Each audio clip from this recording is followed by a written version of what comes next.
चलिए, तो अब हमको यहाँ पर पांडु वंश को देखना है। इससे पहले हम लोगों ने सरभपुरी राजवंश तक पढ़ लिए है। सरभपुरी राजवंश में हम लोगों ने सुदेवराज के बारे में बात किया था। सुदेवराज ने जो इंद्रबल है, इंद्रबल को अपने साम्राज्य का सर्वाधिकारी कर्ता नियुक्त कर दिया था। और यही जो इंद्रबल थे, वो इंद्रबल आगे चल करके जो प्रवर राजद्वितीय हैं, मतलब जो सरभपुरी राजवंश के अंतिम शासक हैं, उनका हत्या करके सिरपुर में यहाँ पर पांडु वंश की नींव रख देते हैं। ये हम लोगों ने बहुत डिटेल में, मैंने आपको सरभपुरी राजवंश में समझाया हुआ था कि जो शासक थे सुदेवराज, उनके सामंत इंद्रबल को सुदेवराज ने सर्वाधिकारी कर्ता पर नियुक्त कर दिया। फिर आगे चल करके उन्होंने प्रवर राजद्वितीय की हत्या कर दी और यहाँ पर पांडु वंश की नींव रख दिया। ठीक, कहाँ पर? सिरपुर में। सिरपुर का अन्य नाम यहाँ पर चित्रांगदपुर हमको देखने को मिलता है। ये बहुत इंपॉर्टेंट, याद रखेंगे, एग्जाम में इसको पूछा जा चुका है। तो सिरपुर को पांडु वंश के समय में क्या बोलते थे? चित्रांगदपुर के नाम से जाना जाता था। इस नाम को याद रखेंगे। अब यहाँ पर जो पांडु वंश के जितने भी जो शासक हम लोग देखते हैं, सभी शासक वैष्णव धर्म को मानते थे, वैष्णव धर्म के अनुयायी थे। ये हम लोग इसको समझते हैं इस प्रकार से, तो इसको याद रखेंगे। बस एक शासक हम लोग आगे देखने वाले हैं, महाशिवगुप्त बालार्जुन। महाशिवगुप्त बालार्जुन आगे हम लोग जो देखेंगे, वो वैष्णव धर्म को न मान के वो शैव धर्म को मानते थे। वही एक शासक है जो कि शैव धर्म को मानते थे। बाकी यहाँ पर पांडु वंश के सभी शासक वैष्णव धर्म को माना करते थे। चलिए, तो इस प्रकार से हम लोग देखते हैं। अब देखिए, इसमें जो पहला शासक है, प्रथम शासक जिसको माना जाता है, उदयन। ठीक है, उदयन को पांडु वंश का जो आदि पुरुष कहा जाता है, या फिर पहला शासक या फिर प्रथम शासक के रूप में देखा जाता है। और ये कालिंजर जो शिलालेख है, कालिंजर जो शिलालेख है, वहां से हमको जानकारी मिलती है। अच्छा, अब दूसरा चीज, ये जो इंद्रबल हम लोगों ने देखा, इंद्रबल ने क्या किया? पांडु वंश की नींव रखा हुआ है। इसीलिए इंद्रबल को यहाँ पर वास्तविक संस्थापक के रूप में देखा जाता है। मतलब आपसे अगर संस्थापक पूछा जाएगा पांडु वंश का, तो सिंपल आपको उदयन याद रखना है। और अगर वास्तविक संस्थापक अगर पूछा जाएगा तो इंद्रबल याद रखना है। ठीक है, वास्तविक अगर मतलब ये पांडु वंश की स्थापना किसने की थी, तो यहाँ पर हमको याद रखना है इंद्रबल। ठीक है, इंद्रबल के बारे में हम लोगों ने पढ़ लिया, कैसे प्रवर राजद्वितीय की हत्या करते हैं और किस प्रकार से वो पांडु वंश की नींव रखते हैं। तो आपको याद रखना पड़ेगा इंद्रबल को। ठीक है, तो हम लोगों ने ये समझ लिया है कि जो सरभपुरी जो राजवंश के शासक थे, प्रवर राजद्वितीय, इस प्रवर राजद्वितीय की हत्या कर देते हैं कौन? इंद्रबल। और हत्या करने के बाद पांडु वंश की नींव रख देते हैं। तो ये इंद्रबल के नाम से हमको सिर्फ यही चीज याद रखना है कि किस प्रकार से उन्होंने पांडु वंश की नींव रखी। अब दूसरा चीज और याद रखेंगे कि इन्हीं के नाम पर, इंद्रबल के ही नाम पर, मतलब ये कह सकते हो कि जो इंद्रबल है, इंद्रबल ने इंद्रपुर शहर को बसाया था। इंद्रपुर मतलब वर्तमान में जो खरौद है, आपको जांजगीर चांपा जिला में शिवरी नारायण के पास में, तो जो खरौद शहर है उसको इंद्रबल ने ही बसाया था। तो इंद्रबल के बारे में दो फैक्ट आपको बहुत अच्छे से याद रखना होगा। एक तो इन्होंने पांडु वंश की नींव रखी प्रवर राजद्वितीय की हत्या करके, और दूसरा इंद्रबल ने खरौद शहर को बसाया, जिसको इंद्रपुर के नाम से जाना जाता था। इंद्रपुर, ठीक है, याद रखेंगे। चलिए, तो खरौद शहर को किसने बसाया? इंद्रपुर ने, मतलब इंद्रबल ने बसाया अपने ही नाम पर, इंद्रपुर के नाम पर। ठीक, अब देखो, वही जो खरौद शहर है, वो खरौद शहर में हम आगे और क्या देखते हैं, जैसे कि इनका 3 पुत्र है। इंद्रबल का 3 पुत्र हम लोग देखने वाले हैं, 3 पुत्र। तो उसमें से जो एक पुत्र है, जो ईशान देव थे, ये ईशान देव उसी जो खरौद शहर है, उस खरौद में लाखाचौर मंदिर का निर्माण करवाते हैं। मतलब आपको ये याद रखना पड़ेगा कि पिता के नाम पर, पिता मतलब कि यहाँ पर इंद्रबल के नाम पर, शहर का नाम है इंद्रपुर। ठीक, कौन सा शहर का नाम है? खरौद शहर का नाम है। तो खरौद का नाम किसके नाम पर पड़ा? इंद्रबल के नाम पर, इंद्रपुर। अब उसके जो पुत्र है ईशान देव, इन्होंने वही जो खरौद है, मतलब कि वही जो इंद्रपुर है, वहां पर लाखाचौर मंदिर का निर्माण करवाया। ठीक है, लाखाचौर मंदिर या फिर उसी को लक्ष्मणेश्वर मंदिर के नाम से भी जाना जाता है। ठीक है, अब देखो, हम लोगों ने जब रामायण काल में आपको पढ़ा रहा था, तब वहां पर भी मैं समझाया था, जो लाखाचौर मंदिर है, मैंने आपको वहां पर रामायण काल से संबंधित चीजों को मैंने बताया था कि वहां पर किस प्रकार से भगवान लक्ष्मण आए और उन्होंने वहां पर भगवान शिव की पूजा की, भगवान शिव के शिवलिंग स्थापित करके वहां पर उनकी पूजा की थी। इसीलिए वहां पर एक अभी शिवलिंग हमको देखने को मिलता है, जिसको हम लोग लाखाचौर मंदिर के नाम से जानते हैं या फिर लक्ष्मणेश्वर मंदिर के नाम से जानते हैं। वहां पर जो शिवलिंग है, वो शिवलिंग में इस प्रकार से बहुत सारे चावल के दाने का छिद्र है। 1.25 लाख दाने का, मतलब चावल के दाने किस प्रकार छोटा वहां पर छिद्र बना हुआ है वो शिवलिंग में। ठीक है, इसीलिए उसका नाम क्या पड़ा है? लाखाचौर पड़ा है। मतलब कि चावल के दाने का वहां पर छिद्र बना हुआ है उस शिवलिंग में, और 1.25 लाख छिद्र है वहां पर, इसीलिए इसका नाम क्या पड़ गया? लाखाचौर मंदिर। और यहाँ पर किसने पूजा किया था? भगवान लक्ष्मण ने पूजा किया था, इसलिए इसका नाम लक्ष्मणेश्वर मंदिर हो गया है। लेकिन वहाँ पर मूर्ति किसका है? तो शिव भगवान की मूर्ति है। देखो शिवलिंग है ना, यहाँ पर ये शिवलिंग है। कहाँ पर है? खरौद का जो लाखाचौर मंदिर है, मतलब जो लक्ष्मणेश्वर मंदिर है वहाँ पर। तो शिवलिंग का मूर्ति है, शिव भगवान की प्रतिमा है ये कह सकते हैं। लेकिन मंदिर किस नाम पर है? लक्ष्मणेश्वर मंदिर के नाम पर है या फिर लाखाचौर मंदिर के नाम पर है। ठीक है, भगवान लक्ष्मण के नाम पर मंदिर है, लेकिन उसके अंदर में जाएंगे तो किसका मूर्ति मिलेगा? शिवलिंग मिलेगा आपको। शिव भगवान की मूर्ति है, मंदिर है लक्ष्मण भगवान के नाम पर, शिवलिंग है शिव भगवान के नाम पर। चलिए, तो इस प्रकार से हम लोगों ने इसको समझा। तो ये जो मंदिर है उसका निर्माण किसने करवाया था पूछा जाएगा तो ईशान देव याद रखेंगे। ठीक है, ये एग्जाम में बहुत बार पूछा जा चुका है, जिसको याद रखना है। ईशान देव ने खरौद को जो लाखाचौर मंदिर उसका निर्माण करवाया। और ये जो खरौद है, मतलब खरौद मतलब कि इंद्रपुर, इस खरौद शहर की स्थापना किसने किया था? तो उसके पिता ने, मतलब ये इंद्रबल ने किया था। मैंने पहले आपको समझा दिया। दूसरा जो पुत्र था भवदेव रणकेसरी, इसके बारे में जानकारी मिलती है भांडक शिलालेख से। तो इस शिलालेख का नाम याद रखेंगे। भांडक शिलालेख से किसकी जानकारी मिलती है? तो ये जो भवदेव रणकेसरी उसके बारे में जानकारी मिलती है। इसके बाद याद रखेंगे नन्नराज प्रथम। तो जो नन्नराज प्रथम है, ठीक है, ये मतलब इनका 3 पुत्र में एक पुत्र ये भी नन्नराज प्रथम। तो नन्नराज प्रथम अगला शासक यहाँ पर बनेगा। ठीक है, देखो ईशान देव और यहाँ पर भवदेव रणकेसरी शासक न बन के कौन बन रहे हैं यहाँ पर? इंद्र मतलब कि सॉरी नन्नराज यहाँ पर शासक बन रहे हैं, नन्नराज प्रथम। तो जो नन्नराज प्रथम है उसके बारे में हम लोग देखिए क्या समझते हैं। तो ये जो नन्नराज प्रथम है, इन्होंने तिवर देव को गोद लिया था। इनका मतलब एक समय तक ऐसा था कि इनका कोई भी पुत्र नहीं था, निसंतान थे। तो इन्होंने तिवर देव को गोद ले लिया कि हो सकता है फ्यूचर में मतलब पुत्र हो या ना हो, इसलिए अभी से गोद ले लिया जाए बोल करके तिवर देव को इन्होंने अपने मतलब गोद ले लिया। लेकिन कुछ समय बाद उनका एक पुत्र हुआ। पुत्र का नाम क्या? चंद्रगुप्त। तो उनका ये पुत्र हुआ, आगे हम लोग इसको इनके बारे में भी पढ़ेंगे। ये चंद्रगुप्त, आपको ये नहीं सोचना है कि आपको किसी और वंश नहीं ले जाना है, पांडु वंश का है। तो देखो बहुत सारे चंद्रगुप्त हैं, चंद्रगुप्त मौर्य वंश का है, आपको नहीं समझना है। ठीक है, वो मौर्य वंश वाला चंद्रगुप्त अलग है, और भी जो चंद्रगुप्त आप लोग पढ़ेंगे वो सब अलग है। यहाँ पर आपको पांडु वंश में एक शासक थे जिनका नाम यहाँ पर चंद्रगुप्त था। तो ये जो चंद्रगुप्त, इनका एक पुत्र हुआ आगे चल करके। लेकिन यहाँ पर जो तिवर देव को गोद लिया गया था, ये जो तिवर देव है ये अगला शासक बनते हैं यहाँ पर। हाँ, तिवर देव को गोद लिया गया मतलब वो भी उनका पुत्र है। नन्नराज प्रथम का पुत्र पहला, मतलब यहाँ पर तिवर देव गोद लिया गया है, लेकिन पुत्र तो है ना। तो इस प्रकार से ये जो महाशिव तिवर देव है ये अगला शासक बनते हैं। ठीक है, तिवर देव यहाँ पर शासक बन गए। अब देखिए तिवर देव बहुत पराक्रमी थे, है ना, पराक्रमी शासक थे। तो इन्होंने कौशल, उत्कल व अन्य राज्यों तक अपने साम्राज्य का विस्तार किया। ठीक है, मतलब कि छत्तीसगढ़ इस प्रकार से आप देखेंगे, यहाँ पर महासमुंद है, महासमुंद के आसपास वाले क्षेत्र में इस प्रकार से ये जो पांडु वंश उनका शासन है। लेकिन इन्होंने कौशल, उत्कल वाले क्षेत्र, जैसे कि इधर कौशल मतलब कि छत्तीसगढ़ के मध्य वाला क्षेत्र है, ये वाले क्षेत्र में भी छत्तीसगढ़ का मतलब ये छत्तीसगढ़ के मध्य वाले क्षेत्र मतलब ये कौशल वाला क्षेत्र, उत्कल वाला क्षेत्र मतलब कि इधर वाला क्षेत्र मतलब कि उड़ीसा वाला क्षेत्र, और अन्य राज्यों तक अपने साम्राज्य का विस्तार किया।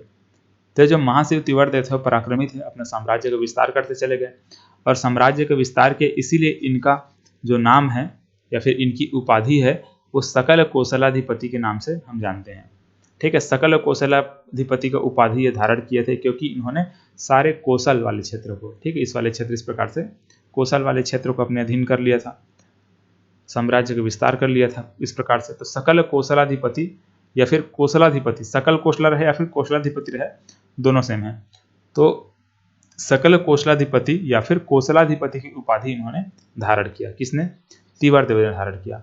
तो इसको ऐसा याद रखेंगे। देखो अगर याद नहीं आता है, मानकर चलिए कि इस प्रकार से आपको याद नहीं आ रहा है किसने कौन से क्या धारण किया था, कौन सी उपाधि धारण किया था, तो इसमें ऐसे याद रखेंगे। देखो तिवर है ना, तिवर, और यहाँ पर सकल है। तिवरा जानते होंगे आप लोग, बचपन में हम लोग, बचपन में अभी भी गांव में जब जाएंगे तो तिवरा वगैरह सकेलने के लिए धान मतलब खेत में जाते हैं। धान के बाद तिवरा की बुआई किया जाता है, रबी फसल के रूप में हम लोग जानते हैं तिवरा को। तो जो तिवरा है, तिवरा सकेलने के लिए आते थे, ऐसे याद रख लेंगे इसको। सकल मतलब कि सकेलना, तिवरा को ऐसे इकट्ठा करना, तो तिवर से सकल याद रखेंगे। तो तिवर सकल, सकल कौशलाधिपति की उपाधि धारण की किसने? तिवर देव ने। ठीक है, ऐसे याद रख लेंगे। इनके बारे में दूसरा चीज और क्या याद रखना है आपको? राजिम, बालोद और बोंडा, ये 3 जगह याद रखना है। ये यहाँ से इनके ताम्रपत्र प्राप्त हुए हैं। ये उतना इंपॉर्टेंट नहीं है लेकिन ये इंपॉर्टेंट है। सकल कौशलाधिपति की इन्होंने उपाधि धारण किया था, ये इंपॉर्टेंट है ना, तीवरदेव के बारे में याद रखेंगे इसको। चलिए बाकी यहाँ पर राजिम, बालोर और बोंडा ये वाले क्षेत्र से इनका ताम्रपत्र प्राप्त हुआ है। इसका देखिए यहाँ पर नन्नराज द्वितीय, नन्नराज द्वितीय, ठीक है। नन्नराज प्रथम हम लोगों ने यहाँ पर इस प्रकार से ये देखा था, नन्नराज प्रथम के बाद यहाँ पर अब नन्नराज द्वितीय को देखना है, ठीक है। अच्छा, नन्नराज द्वितीय अब कहाँ से आ गया, ऐसे अगर दिमाग में आ रहा होगा तो यहाँ पर जो महाशिव तीवरदेव है इन्हीं का पुत्र था, ठीक है। कौन था, इन्हीं का पुत्र। तो ये महाशिव तीवरदेव है, इनका पुत्र कौन, नन्नराज द्वितीय, ऐसे याद रखेंगे। तो अब देखो नन्नराज द्वितीय के बारे में थोड़ा सा यहाँ पर समझ लेते हैं क्या है। तो इन्होंने कौशल मंडलाधिपति को उपाधि धारण किया, ठीक है। इनका ये उपाधि उतना इंपॉर्टेंट नहीं है लेकिन फिर भी याद रखेंगे। नन्नराज द्वितीय ने कौशल मंडलाधिपति की उपाधि धारण किया। अड़भाड़ जो कि शक्ति जिला में है, यहाँ से इनका ताम्रपत्र प्राप्त हुआ है, अड़भाड़ से इनका ताम्रपत्र प्राप्त हुआ है। इनकी निसंतान अवस्था में मृत्यु हो जाती है, ठीक है, और बहुत जल्दी मृत्यु हो जाती है, शासक बनते हैं और कुछ समय बाद इनकी मृत्यु हो जाती है। इसलिए इनका जो राज्य अवधि है वो बहुत अल्प, मतलब कि सबसे कम है, ठीक है, अल्प है, राज्य अवधि अल्प थी। मतलब कि कुछ समय के लिए शासक बनते हैं और इनको मतलब ज्यादा दिन तक शासन कर नहीं पाते हैं और उनकी मृत्यु हो जाती है। सबसे कम समय के लिए नन्नराज द्वितीय पूरे पांडु वंश में शासन करते हैं, सबसे कम, ठीक है। अब उसके बाद यहाँ पर जो चंद्रगुप्त थे, चंद्रगुप्त कौन, यहाँ पर हम लोगों ने देखा ना, ये जो कहाँ गया, ये नन्नराज प्रथम, नन्नराज प्रथम का पुत्र है ना, जो कि बाद में इसका पुत्र हुआ था ना। नन्नराज प्रथम ने तीवरदेव को गोद लिया था, गोद लेने के बाद एक पुत्र का जन्म हुआ था जिनका नाम क्या, चंद्रगुप्त। तो चंद्रगुप्त फिर यहाँ पर अब ये शासक बनते हैं। और सिरपुर का जो अभी लक्ष्मण मंदिर हम लोग आगे पढ़ने वाले हैं, ठीक है। लक्ष्मण मंदिर अभी फिलहाल यहाँ तक बना नहीं है, लेकिन सिरपुर का जो लक्ष्मण मंदिर है उस लक्ष्मण मंदिर में ये चंद्रगुप्त का नाम का उल्लेख किया गया है, ठीक है। मतलब लक्ष्मण मंदिर के शिलालेख में इनका नाम का उल्लेख देखने को मिलता है, चंद्रगुप्त के नाम का, ठीक है। तो इस प्रकार से इसको याद रखेंगे। अब इसके बाद आते हैं हर्षगुप्त, ठीक है। इसके बारे में और कुछ जानकारी नहीं है, उतना भी ज़्यादा इंपॉर्टेंट नहीं है चंद्रगुप्त, ठीक। अब इसके बाद जो आते हैं हर्षगुप्त हैं, तो हर्षगुप्त के बारे में ज़्यादा कुछ ऐसे जानकारी नहीं है, लेकिन इनकी जो पत्नी है, मगध के मौखरी राजवंश की एक राजा थे सूर्यवर्मा, तो सूर्यवर्मा की पुत्री थी रानी वाष्टा, ठीक है। जो रानी वाष्टा है इसको याद रखेंगे, ठीक है, बहुत इंपॉर्टेंट है। तो रानी जो वाष्टा है, ये रानी वाष्टा का विवाह हुआ रहता है किसके साथ, ये हर्षगुप्त के साथ। मतलब जो पांडुवंश के शासक हर्षगुप्त हैं, इनका विवाह किसके साथ होता है, रानी वाष्टा से होता है। अब रानी वाष्टा जो है, देखो यहाँ पर जो हर्षगुप्त हैं इनकी जब मृत्यु हो जाती है, हर्षगुप्त के मृत्यु के पश्चात जो रानी वाष्टा है, इन्होंने हर्षगुप्त की याद में, ठीक है, याद को चिरस्थायी बनाने के लिए सिरपुर में लक्ष्मण मंदिर का नींव रखा, ठीक है। देखो रानी वाष्टा ने क्या किया, सिरपुर में एक लक्ष्मण मंदिर का नींव उनके द्वारा रखा गया, मतलब निर्माण कार्य को वहां पर प्रारंभ किया गया। किसके द्वारा किया गया, यहाँ पर रानी वाष्टा द्वारा नींव को रखवाया गया। लेकिन आगे चल करके ये जो महाशिवगुप्त बालार्जुन है, उन्होंने ये जो लक्ष्मण मंदिर है सिरपुर का, उसका निर्माण कार्य को पूरा करवाते हैं। मतलब देखिए ये जो हर्षगुप्त है, हर्षगुप्त और उनकी पत्नी कौन, ठीक है, हर्षगुप्त उनकी पत्नी कौन, रानी वाष्टा। जब हर्षगुप्त की मृत्यु हो जाती है तो जो रानी वाष्टा है वो उनकी याद में, मतलब कि हर्षगुप्त की याद में एक लक्ष्मण मंदिर का नींव रखवाती हैं। कहाँ रखवाती हैं, सिरपुर में रखवाती हैं। लेकिन नींव रखने के बाद इसको निर्माण पूरा करने का जो कार्य होता है वो महाशिवगुप्त बालार्जुन का होता है। और ये महाशिवगुप्त बालार्जुन कौन है, ये रानी वाष्टा और ये हर्षगुप्त है, इनके पुत्र हैं, ठीक है। ये क्या है, पुत्र हैं ऐसे, ठीक है। हर्षगुप्त और रानी वाष्टा के दोनों के पुत्र कौन है, यहाँ पर महाशिवगुप्त बालार्जुन है। तो महाशिवगुप्त बालार्जुन फिर क्या करते हैं, वो जो लक्ष्मण मंदिर जो जिसका नींव रखा गया है रानी वाष्टा के द्वारा, उसका निर्माण कार्य को पूरा करवाते हैं महाशिवगुप्त बालार्जुन, ठीक है। तो आपको हर्षगुप्त के बारे में ज्यादा कुछ नहीं जानना है, आपको रानी वाष्टा के बारे में याद रखना है कि इन्होंने सिरपुर का जो लक्ष्मण मंदिर है, बहुत इंपॉर्टेंट मंदिर है ना, ध्यान में रखेंगे, आगे हम लोग देखेंगे उसको। लाल ईंटों से बना हुआ है, बहुत प्राचीन मंदिर है। अभी भी जब वहां पर जाएंगे तो उसका जो किनारा है, जो वहां पर ईंट जो लगे हुए हैं, उसका उनका जो किनारा है बहुत साफ है, अभी भी ऐसा लगता है कि अभी अभी ईंट को बना करके तैयार किया गया है। इतना फ्रेश वहां पर दिखाई देता है, इतना सुंदर मंदिर है वो, कभी मौका मिले तो जाइएगा। तो ये जो हर्षगुप्त हैं, हर्षगुप्त की पत्नी वाष्टा जो है उन्होंने इस प्रकार से लक्ष्मण मंदिर का नींव रखा। उसी लक्ष्मण मंदिर को फिर आगे चल करके महाशिवगुप्त बालार्जुन पूरा करवाते हैं। तो अब ये जो महाशिवगुप्त बालार्जुन जब शासक बनते हैं तो इनका जो शासनकाल है सबसे लंबा था। जैसे कि हम लोगों ने यहाँ पर नन्न राज के बारे में क्या बात किया था, नन्न राजनीति, इनका जो शासनकाल था सबसे कम था। ठीक है, राज्य की जो मतलब राज्य अवधि क्या थी, सबसे अल्प थी। लेकिन यहाँ पर जो महाशिवगुप्त बालार्जुन देख रहे हैं इसका जो शासनकाल था सबसे ज़्यादा था। ठीक है, 595 से लेकर के 655 ईस्वी तक के ये महाशिवगुप्त बालार्जुन शासन करते हैं। ठीक है, इसको ऐसे याद रखेंगे, 595 से लेकर के 655 ईस्वी तक के ये शासन करते हैं। और ये जो महाशिवगुप्त बालार्जुन हैं ये शैव धर्म के अनुयायी थे। ठीक है, मैंने आपको पहले बता दिया है जितने भी यहाँ पर और जो शासक हैं पांडुवंश के वो सभी वैष्णव धर्म को मानते थे, लेकिन एकमात्र यहाँ पर महाशिवगुप्त बालार्जुन है जो कि शैव धर्म को माना करते थे। ठीक है, शैव धर्म के अनुयायी हैं। ठीक, इस प्रकार से है। ये जो मंदिर हम लोगों ने देखा, ठीक है, लक्ष्मण मंदिर हम लोगों ने देखा, निर्माण कार्य किसके द्वारा कराया गया, महाशिवगुप्त बालार्जुन के द्वारा कराया गया। इसके अलावा और भी बहुत सारे वहाँ पर मंदिर हैं। देखिए, एक चीज़ याद रखेंगे, जो महाशिवगुप्त बालार्जुन है वो बहुत धार्मिक सहिष्णुता थे। धार्मिक सहिष्णुता मतलब कि ये थे बहुत उदारवादी थे, मतलब कि जितने भी जो धर्म हैं सभी धर्म को सामान्य मानते थे, सभी धर्म का विकास करने के लिए हमेशा तत्पर रहते थे, आगे रहते थे। तो कभी किसी भी धर्म से ये भेदभाव नहीं किए, किसी भी धर्म को छोटा नहीं समझा, सभी धर्म का समान रूप से विकास करने में इनका पूरा का पूरा योगदान रहा महाशिवगुप्त बालार्जुन का। इसीलिए यहाँ पर लिखा गया है, इनके धार्मिक सहिष्णुता के कारण सभी धर्मों ने स्वतंत्रता पूर्वक विकास किया। अब जैसे कि कौन कौन से मतलब कि कैसे पता चला हमको, तो देखिए, सिरपुर के जो लक्ष्मण मंदिर है वो वैष्णव धर्म से संबंधित है।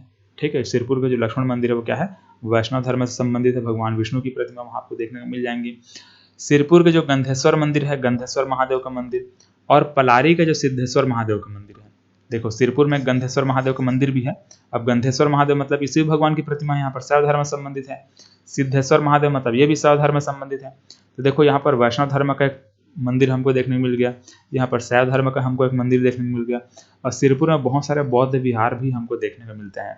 ठीक है, बौद्ध भिक्षु आकर के वहाँ पर रुका करते थे, जो बौद्ध धर्म के प्रचारक होते थे, बौद्ध धर्म को जो मानते थे, बौद्ध भिक्षु जो होते थे वो यहाँ पर आकर के रुका करते थे सिरपुर में। ठीक है, क्योंकि उनको आश्रय दिया जाता था यहाँ पर महाशिवगुप्त बालार्जुन के द्वारा, उनके लिए बौद्ध विहार का निर्माण किया जाता था। बौद्ध विहार मतलब उनके ठहरने के लिए जगह है, एक प्रकार का ऐसे आश्रम टाइप को मान सकते हैं।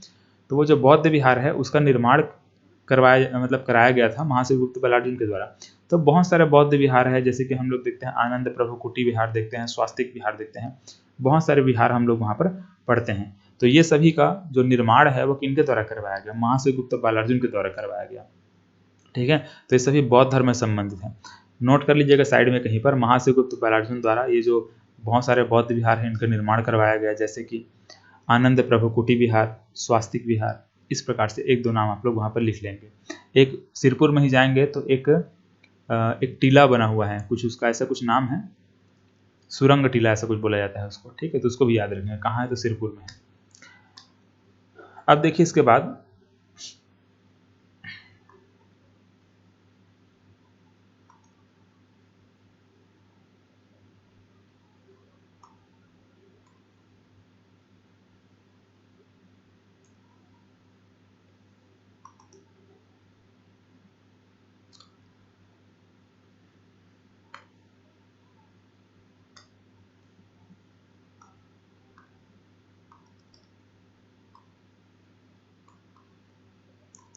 देखिए क्या देख रहे थे हम लोग,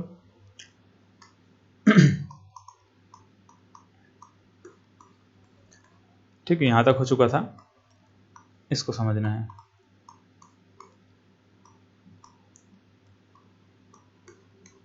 तो ये हम लोगों ने महाशिवगुप्त बालार्जुन के बारे में बहुत सारी चीज़ों के बारे में बात किया। उन्होंने सभी धर्म का विकास करने का कोशिश किया। ये जो भी मंदिर वगैरह हम लोगों ने देखा, सिरपुर का लक्ष्मण मंदिर, सिरपुर का जो गंधेश्वर महादेव का मंदिर है वो पलारी में, मतलब पलारी मतलब बलौदा बाजार में, बलौदा बाजार के जो पलारी है वहाँ पर एक सिद्धेश्वर महादेव का मंदिर, उसका इन्होंने निर्माण करवाया। सिरपुर में बहुत सारे बौद्ध विहार का इन्होंने निर्माण करवाया। तो सिरपुर में और ये छत्तीसगढ़ के और अन्य क्षेत्र में जो भी मंदिर वगैरह का निर्माण करवाया गया वो हम लोगों ने यहाँ पर समझा। इसी के शासनकाल, मतलब इसके शासनकाल का जो इतिहास है उसको छत्तीसगढ़ के इतिहास का स्वर्ण काल कहा जाता है। मतलब कि महाशिवगुप्त बालार्जुन के जो शासनकाल का जो इतिहास है उसको क्या कहा जाता है, छत्तीसगढ़ के इतिहास का स्वर्ण काल कहा जाता है। ठीक है, इसको याद रखेंगे ना, इंपॉर्टेंट है ये भी। चलिए अब इसके बाद देखिए इसके समकालीन कौन कौन शासक है, मतलब कि अच्छा देखो यहाँ पर पहले इसके समकालीन जो शासक उसको देखने से पहले यहाँ पर मैं आपको ये कुछ मंदिर जैसे कि लक्ष्मण मंदिर, अभी जैसे हम लोगों ने देखा ना लक्ष्मण मंदिर, सिरपुर का लक्ष्मण मंदिर इस प्रकार से लाल ईंटों से बना हुआ है। ठीक है, लाल ईंटों से बना हुआ है और ये नागर शैली में है, इन सब चीज़ों को याद रखना पड़ेगा आपको। तो इस प्रकार से दिखाई देता है ये सिरपुर का लक्ष्मण मंदिर। ये स्वास्तिक विहार है, देखो स्वास्तिक विहार, आनंद प्रभु कुटी विहार, ये सभी इस प्रकार से चबूतरा टाइप का बना हुआ है। यहाँ पर लोग मतलब सभा हुआ करता था, लोग यहाँ पर सभा बैठकर किस प्रकार सभा जब भी होता था वो सब किया करते थे। तो ये स्वास्तिक विहार है। इसी प्रकार से एक आनंद प्रभु कुटी विहार देखने को मिलता है। ये गंधेश्वर महादेव का मंदिर है, देखो सिरपुर में ही क्या है गंधेश्वर महादेव का मंदिर, भी मैंने समझाया ना, वही गंधेश्वर महादेव का मंदिर है। तो इन सब का निर्माण करने का जो श्रेय जाता है वो महाशिवगुप्त बालार्जुन को दिया जाता है। महाशिवगुप्त बालार्जुन के समय इन सब का निर्माण करवाया गया था। तो इन सब चीज़ों को देख लेंगे। अब इसके शासनकाल का जो समय है, मतलब कि महाशिवगुप्त बालार्जुन के जो शासनकाल का समय है उसको छत्तीसगढ़ के इतिहास का स्वर्ण काल कहा जाता है। ठीक है, एग्जाम में इसको पूछा गया है, याद रखेंगे इसको। तो छत्तीसगढ़ के इतिहास का स्वर्ण काल किसको बोलते हैं, क्योंकि मतलब किसको बोलते हैं, पांडुवंश को जो शासनकाल है, मतलब कि जो महाशिवगुप्त बालार्जुन है उन्हीं के शासनकाल को क्या बोलते हैं, स्वर्ण काल कहा जाता है। क्योंकि इन्हीं के शासनकाल में सभी धर्मों का विकास यहाँ प्रॉपर तरीके से हुआ, बहुत सारे मंदिर वगैरह का निर्माण करवाया, सभी लोग वहाँ पर खुश थे, बहुत अच्छे शासक थे महाशिवगुप्त बालार्जुन, इसीलिए इसको स्वर्ण काल का दर्जा दिया जाता है। अब इसके समकालीन शासक देखिए, इसके समकालीन शासक मतलब जिस समय छत्तीसगढ़ के सिरपुर वाले क्षेत्र में, ठीक है, यहाँ पर सिरपुर वाले क्षेत्र में महाशिवगुप्त बालार्जुन जिस समय शासन कर रहे हैं उसी समय हम वर्धन वंश देखते हैं। इस प्रकार से यूपी वाला जो क्षेत्र है, इधर वाले क्षेत्र में वर्धन वंश के एक शासक थे हर्षवर्धन। ठीक है, हर्षवर्धन ध्यान में रखेंगे। तो ये जो हर्षवर्धन है वो जो मतलब कन्नौज वाला जो क्षेत्र है वर्धन वंश, या फिर इसी को पुष्यभूति वंश के नाम से भी जानते हैं, हर्ष मतलब कि वर्धन वंश को ना। तो जो पुष्यभूति वंश या फिर जो वर्धन वंश है इसके एक शासक कौन, हर्षवर्धन। ये समकालीन है किसके, महाशिवगुप्त बालार्जुन के, मतलब कि यहाँ पर महाशिवगुप्त बालार्जुन शासन कर रहे हैं तो इस वाले क्षेत्र में ये शासन कर रहे हैं। ठीक है, ये वाले क्षेत्र में कौन, ये जो हर्षवर्धन है ये शासन कर रहे हैं। इसी प्रकार से एक पुलकेशिन द्वितीय चालुक्य वंश के शासक,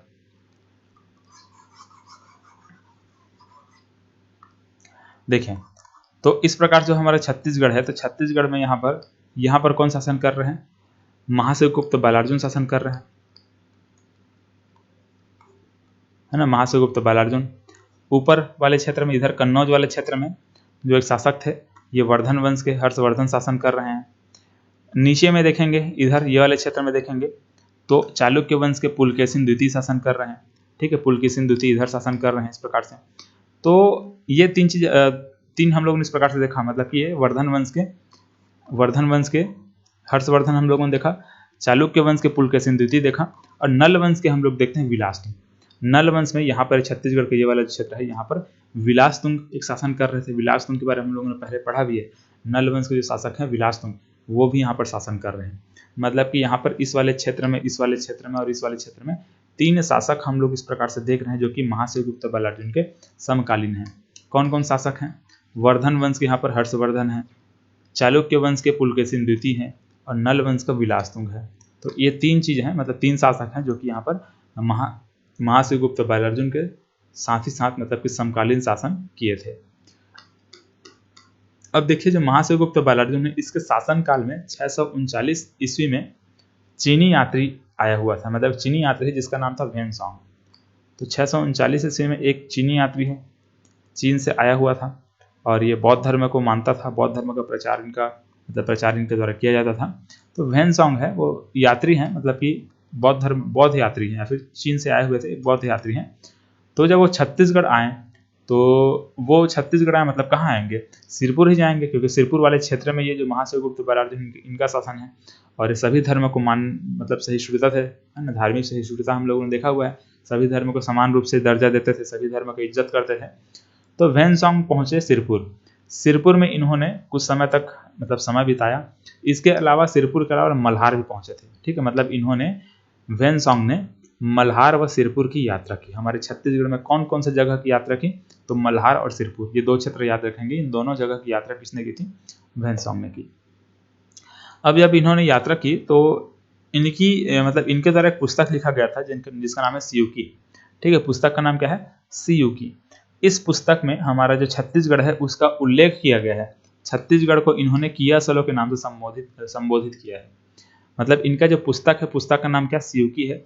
और इस सियुकी पुस्तक में छत्तीसगढ़ को इन्होंने कियासलो के नाम से संबोधन किया हुआ है। ठीक है, छत्तीसगढ़ को इन्होंने क्या बोला? कियासलो बोला। अब छत्तीसगढ़ ना बोल पाए तो कियासलो उनको नाम दे दिया, ऐसे टाइप का। तो इनके पुस्तक में जो कियासलो नाम से हमको देखने को मिलता है वो छत्तीसगढ़ के बारे में ही यहाँ पर मतलब लिखा गया है। छत्तीसगढ़ को ही वहाँ पर कियासलो इन्होंने कहा है। ठीक है, तो ये हम लोगों ने किसके बारे में बात किया? भैंसॉन्ग के बारे में बात किया। ठीक है, भैंसॉन्ग छत्तीसगढ़ आए, छत्तीसगढ़ में इन्होंने सिरपुर व मल्हार की यात्रा की। इसके अलावा ये जो पुस्तक लिखे थे उसका नाम क्या था? सियुकी था। और उस पुस्तक में छत्तीसगढ़ को इन्होंने कियासलो के नाम से संबोधन किया। ठीक है, कियासलो के नाम से उसको लिखा हुआ है। चलिए, तो इस प्रकार से हम लोग यहाँ पर ये जो महाशिवगुप्त बलार्जुन है उसको देख लिया। महाशिवगुप्त बलार्जुन के समय में ये जो बौद्ध यात्री हैं, चीनी यात्री है भैंसॉन्ग, वो आए हुए थे, तो उसके बारे में हम लोगों ने समझ लिया। अब देखो एक चीज छोटा सा आपको पॉइंट यहाँ पर मैं समझा देता हूँ। अंतिम जो यहाँ पर शासक देखने वाले हैं, अंतिम शासक यहाँ पर एक नंदी के नाम से कुछ ऐसा कोई शासक है, शिव नंदी। ठीक है, तो देखो यहाँ पर जितने भी जो हम लोग अभी शासक के बारे में बात किए हैं उनको आपको याद कैसे रखना है। ठीक है, सिंपल एक ट्रिक बता रहा हूँ आपको, उसको आपको याद रखना होगा। ठीक है, जैसे कि यहाँ पर उदयन को छोड़ दीजिए, पहला शासक है इंद्रबल से याद रखिए। इंद्रबल वास्तविक संस्थापक है, मतलब कि आपको इंद्र से याद रखना पड़ेगा, है ना, ऐसे इंद्र। इंद्र के बाद क्या है? नन्नराज है। ठीक है, तो ऐसे याद रखेंगे, इंद्र नमन। ठीक, इंद्र नमन याद रखेंगे, इंद्रबल, फिर इसके बाद यहाँ पर नन्नराज है। नमन कैसे याद रखेंगे? देखो ये न है, ये म है और फिर ये न है, तो नमन, तो इंद्र नमन। ठीक है, इंद्र नमन, इंद्र नमन। और यहाँ पर चंद्र, चंद्र, ठीक है, चंद्र रहेगा। और हमन, ठीक है, हमन। लास्ट में जो हमन मैं बोल रहा हूँ, न मैं बोल रहा हूँ, वो शिव नंदी है। ठीक है, शिव नंदी। तो यहाँ पर आपको याद कैसे रखना है? इंद्र नमन चंद्र हमन, इंद्र नमन चंद्र हमन। ठीक है, इंद्र से इंद्रबल, और ये नमन से 3 नाम रहेगा आपका, एक नन्नराज रहेगा। इसके बाद यहाँ पर माँ से क्या रहेगा? महाशिव तिवारदेव रहेगा। इसके बाद यहाँ पर नन्नराज द्वितीय रहेगा, फिर यहाँ पर चंद्रगुप्त रहेगा, फिर से यहाँ पर हर्षगुप्त रहेगा, और यहाँ पर महाशिवगुप्त बलार्जुन है ना, महाशिवगुप्त बलार्जुन, और लास्ट यहाँ पर शिव नंदी रहेगा। ठीक है, तो ये इंद्र नमन चंद्र हमन, ठीक, ऐसा टाइप इसको आप लोग याद रख सकते हैं, इंद्र नमन चंद्र हमन। ठीक है, ऐसे करेंगे तो सभी के सभी नाम यहाँ पर आपको सीक्वेंस में जम जा रहा है। ठीक है, ये हमन से यहाँ पर 3 नाम रहेगा, नमन से भी 3 नाम रहेगा, और चंद्र और इंद्र से क्या है? एक एक नाम है। ठीक है, इंद्र से क्या है? इंद्रबल, चंद्र से क्या है? चंद्रगुप्त, और यहाँ नमन और हमन से 3 नाम ऐसे रहेगा। ठीक है, तो लास्ट वाला जो शासक है, ये जो महाशिवगुप्त बलार्जुन के बाद लास्ट वाला जो शासक रहेगा उसका नाम लिख लीजिए शिवनंदी। ठीक है, शिवनंदी। चलिए, तो इस प्रकार से हम लोगों ने पांडुवंश को यहाँ पर कंप्लीट किया। कब से कब तक पांडुवंश हम लोग देख लिए। अब यही जो पांडुवंश है आगे चल करके सोमवंश के रूप में हम लोग को देखने को मिलता है। एक हम लोग मैकल का सोमवंश देखेंगे, एक कलिंग का सोमवंश देखेंगे। मतलब यही जो पांडुवंश जो पढ़ रहे हैं उनका शक्ति धीरे धीरे अब कमजोर होना शुरू हो जाता है, क्योंकि जब महाशिवगुप्त बलार्जुन था तब तक तो ठीक था, बहुत अच्छा खासा इन लोग ग्रो किए थे, मतलब बहुत अच्छा खासा इनका साम्राज्य का विस्तार हुआ था। लेकिन महाशिवगुप्त बलार्जुन के बाद यहाँ पर जो अंतिम शासक हम लोग देखे ना, शिवनंदी, तो वो जब आए उस समय इनका धीरे धीरे शक्ति जो है वो ह्रास होते गया, मतलब कमज़ोर होते गए ये लोग, और इनका जो क्षेत्र था वो सिमटते गया और अलग अलग भाग में बढ़ गए। अलग अलग भाग में बढ़ गए मतलब एक हिस्सा इनका मैकल वाले क्षेत्र में चला गया, जो कवर्धा वाला क्षेत्र है उस वाले क्षेत्र में चला गया, जिसको मैकल का सोमवंश बोलते हैं। एक वंश मतलब एक जो क्षेत्र है, जैसे कि हमारे छत्तीसगढ़ है, सिरपुर यहाँ पर शासन कर, ठीक है, सिरपुर ये वाले क्षेत्र यहाँ पर शासन कर रहे हैं। तो एक जो हिस्सा है इस प्रकार से मैकल वाले क्षेत्र में बढ़ गया, ठीक, इधर चला गया, और एक जो हिस्सा इस प्रकार से एक कलिंग वाले क्षेत्र में चला गया, इधर उड़ीसा वाले क्षेत्र में। ठीक है, ये 2 भाग में इस प्रकार से बढ़ जाते हैं। मतलब यही जो हम लोग पांडुवंश पढ़ रहे हैं, ये पांडुवंश आगे चल करके, अच्छा एक भाग और यहाँ पर होता है, कांकेर का सोमवंश कहलाता है वो, ऐसे तो 3 भाग में बढ़ गया, ऐसा आप लोग कह सकते हो। तो जो पांडुवंश है वही जो पांडुवंश है आगे चल करके सोमवंश के नाम से हमको देखने को मिलता है। ठीक है, सोमवंश के नाम से देखने को मिलता है। तो सोमवंश के बारे में उतना कुछ ज़्यादा डिटेल नहीं है, अगले क्लास में उसको भी अब हम लोग पढ़ेंगे। बाकी फिलहाल ये पांडुवंश बहुत इंपॉर्टेंट है, इसको आप लोग अच्छे से कर लीजिए। अगले क्लास में जो सोमवंश का, जो मैकल का सोमवंश है, जो कलिंग के सोमवंश है, इन सबको थोड़ा बहुत हम लोग उसको जो भी इंपॉर्टेंट चीज़ें उसको देखेंगे, और उसके बाद हम लोग शुरू करेंगे बाण वंश। ठीक है, 9वीं सदी में हम लोग देखते हैं बाण वंश को, और बाण वंश भी ज़्यादा टाइम तक रहते नहीं है, कुछ समय के लिए बाण वंश रहते हैं। जो छत्तीसगढ़ में जो पाली वाला क्षेत्र है, कोरबा जिला में, वहाँ पर बाण वंश का उदय होता है, और फिर वहाँ पर उसके बाद हम लोग देखते हैं कलचुरी वंश। कलचुरी वंश का आक्रमण होगा, फिर कलचुरी का साम्राज्य हमारे छत्तीसगढ़ में स्थापित होता है, फिर बहुत लंबे समय तक हमारे छत्तीसगढ़ में कलचुरी वंश रहता है। कलचुरी के बाद हम लोग मराठा देखते हैं, मराठा के बाद अंग्रेज को पढ़ते हैं। ठीक है, इस प्रकार से हमारे छत्तीसगढ़ का इतिहास आगे हम लोग देखेंगे। और हमारे बस्तर का इतिहास भी बचा हुआ है ना। बस्तर में हम लोग नल वंश तक देख लिया हुआ है। नल वंश के आगे और हम लोग बहुत सारे वंश देखने वाले हैं, छिंदक नाग वंश वगैरह देखने वाले हैं, है ना। तो वो सब के बारे में बात करेंगे, और उसके बाद काकतीय वंश वगैरह आएगा बस्तर वाले क्षेत्र में, उनको देखेंगे। चलिए आज के क्लास में इतना ही, मिलते हैं अगले क्लास में। धन्यवाद।